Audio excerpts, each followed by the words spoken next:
On dit souvent que Sète, c'est une île singulière. Ce qui se joue dans cette ville ne ressemble qu'à cette ville.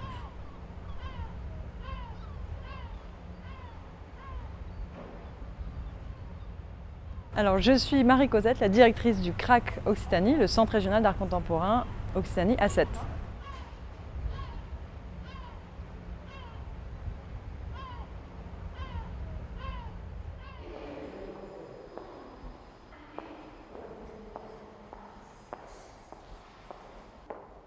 Alors, l'exposition de Jimmy Robert, qui est présentée au rez-de-chaussée du CRAC, s'appelle Appui tendu renversé. Et comme le titre l'indique implicitement, c'est une exposition où il est beaucoup question de corps, dans son rapport à la danse, à la performance, mais aussi au langage.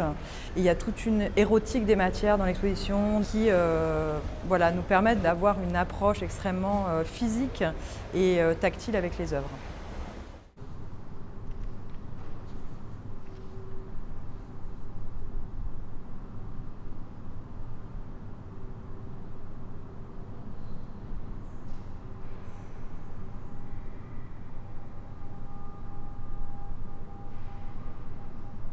C'est très difficile de progresser quand on porte du cuir et quand on avance et que le corps traîne sur un autre cuir. En fait, ça s'attache, ça colle beaucoup et ça devient un effort assez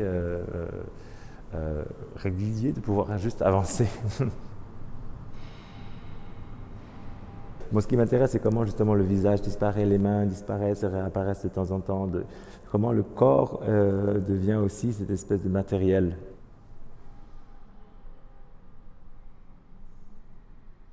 Ce qui m'intéresse, c'est d'essayer d'abolir cette distance qu'il y a avec l'œuvre et le spectateur, et aussi donc l'artiste et le spectateur. Donc les œuvres ont tendance à tomber du mur, rentrer dans l'espace du spectateur pour établir une forme de conversation ou un contact aussi. Questionner l'idée de ne pas pouvoir toucher une œuvre, qu'est-ce que ça veut dire d'avoir une expérience visuelle qui ne soit pas une expérience aussi tactile, parce qu'en fait, ça a aussi une forme de connaissance, d'élargissement de la connaissance, de pouvoir toucher quelque chose. Mais ça peut aussi, dans certains cas, toucher une œuvre, ça peut aussi dire la fin de l'œuvre.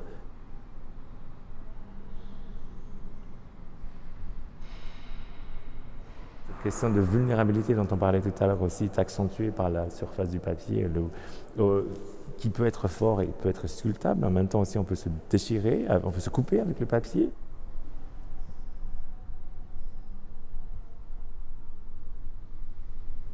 Donc j'aime l'idée aussi de cette ambulance dans quelque chose qu'on croit fragile et qui a aussi une force finalement.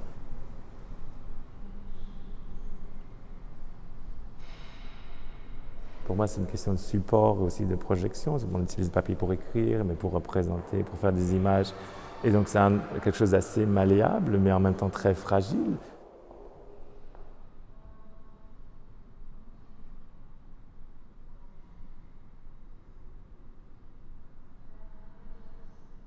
J'aimais beaucoup lire à une période et j'imaginais comment en fait, les mots transcendaient la page et devenaient des odeurs ou devenaient des impressions.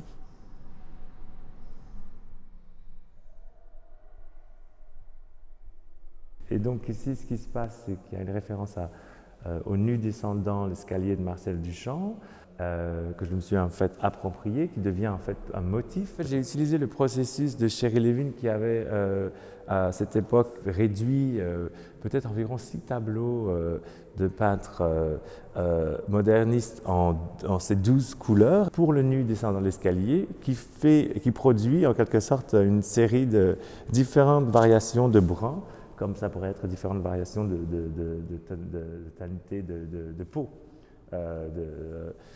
couleur de peau. Et donc, ce qui m'intéressait, c'était essayer d'établir une nouvelle relation, une nouvelle position pour moi-même en tant qu'artiste, se disant, OK, quelle est ma place dans cette histoire de l'art quelque part, et comment essayer de trouver mon propre positionnement, donc pas juste le positionnement des audiences et des spectateurs, mais aussi la mienne en tant qu'artiste aspirant à trouver une position dans l'art.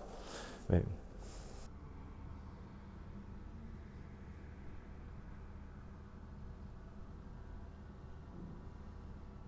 Alors, l'exposition d'Antoine Renard s'intitule, quant à elle, Pharmakon.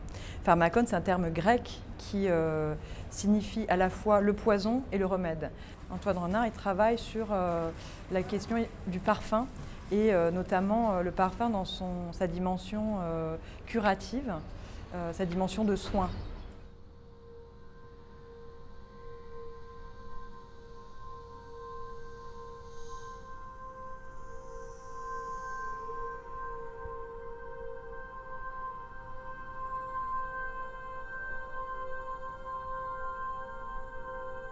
La problématique du pharmacone, elle est triple. Il s'agit à la fois de l'idée d'un poison, d'un remède, et aussi du bouc émissaire. Il y a quelques années, en fait, je travaillais énormément sur la question du malaise, de l'enivrement, du trauma. Et à un moment donné, j'ai décidé de passer le cap du malaise aux soins, en fait, à la question de comment est-ce qu'on peut sortir aussi des traumatismes, des troubles.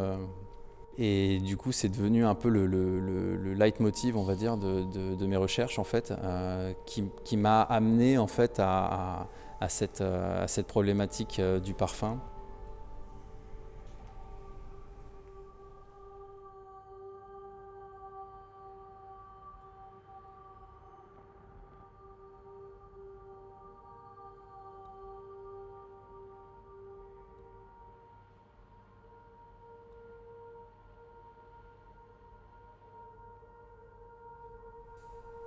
Ça, c'est vraiment quelque chose que j'ai découvert en Amazonie par rapport à ces guérisseurs perfumeros. Et il y a vraiment une sorte de synergie entre les plantes et les parfums qu'ils utilisent. Il y a plein d'odeurs là, dans le projet là, qui s'entrechoquent, on va dire, mais je pense que celle qui nous touche le plus en ce moment, c'est celle qui émane des sculptures en cire. Elles sont chargées à 2% d'un code, en fait, d'un code olfactif, d'une signature olfactive. Pour ce projet-là, j'ai décidé d'utiliser 5 terpènes, qui sont des molécules qu'on retrouve dans les huiles essentielles, qui ont des propriétés thérapeutiques.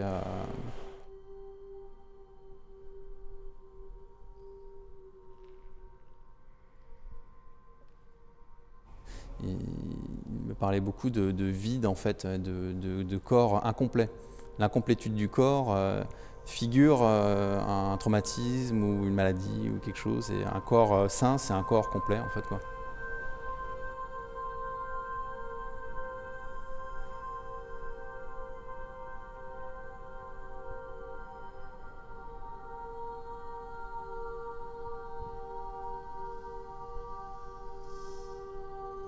Il a une position ambivalente, ces corps-là, parce qu'ils sont à la fois raccommodés mais troués. Ils ont des sortes d'échymoses, mais en même temps, ils ont une fonction d'assainissement, en fait, parce que ce sont des encensoirs. Donc, c'est une sorte de corps, en fait, en évolution, construction, déconstruction permanente, quoi, comme nous tous, en fait. On est tout le temps un peu dans une sorte d'entre-deux.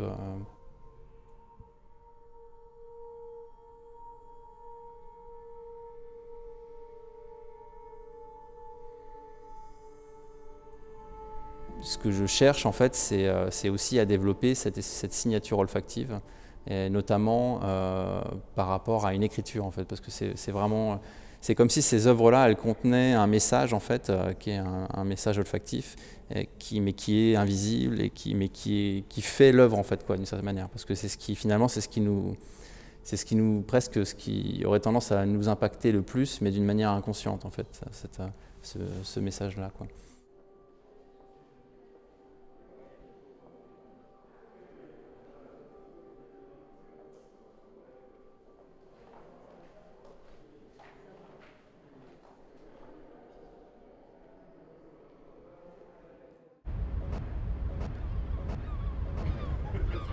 Non, je suis... Ok.